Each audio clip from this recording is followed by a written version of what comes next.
இந்த படத்துக்கு விஜய் சார்ட்டு போய் கதை சொல்லும்பொழுது அமைதியாக கேட்டதும், அவர் கேட்டு முடிச்சோடனே அவர் பெரிய ரியாக்டே பண்ணல. ஒருவேளை அவருக்கு பிடிக்கலையே அப்படின்னு நினச்சிட்டு ரத்னம் சாரை பார்த்தேன்.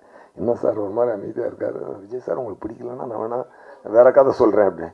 ஏன் நல்லா இருக்கே இதே பண்ணுவோம் அப்படின்னாரு. ஓ இதுக்கு என்ன ஏங்க நல்லா இருக்குன்றதுக்கு இதான் ரியாக்ஷனா, நமக்கெல்லாம் கொஞ்சம் வைப்பு கொடுக்கணும் சார் அப்படின்னு சொல்லி அப்படி ஒரு பிரமாதம். ஆமாம், அப்படி ஒரு பிரமாதமான ஒரு அனுபவம்.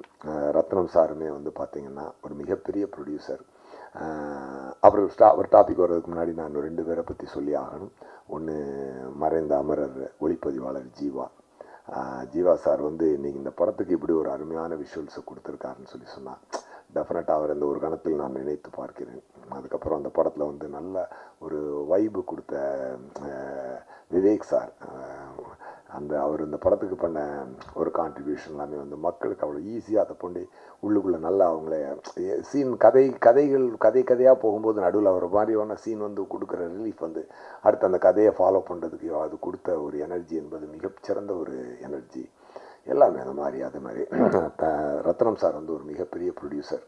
இன்றைக்கி வந்து அவர் பார்த்தீங்கன்னா அவர் காசு வந்து அவர் இந்த படத்துக்கு நீங்கள் ஆடியன்ஸாக நீங்கள் எவ்வளோ காசு அவருக்கு கொடுத்தாலும் அது வந்து தகும், அது வந்து பத்தாது. ஏன்னா அவ்வளவு செலவழிச்சிருக்காரு இந்த இண்டஸ்ட்ரிக்கு. அவர் தன்னுடைய பெரும்பான்மையான வாழ்க்கை இந்த இண்டஸ்ட்ரிக்கு அவர் செலவழிச்சிருக்காரு. எத்தனை இயக்குநர்களுக்கு வாழ்க்கை, எத்தனை மியூசிக் டைரக்டருக்கு வாழ்க்கை கொடுத்துருக்காரு, என்னுடைய வாழ்க்கையை அடுத்த கட்டத்துக்கு எடுத்துகிட்டு போகிறதுக்கு குஷி ரொம்ப முக்கியமான ஒரு காரணமாக இருந்தது.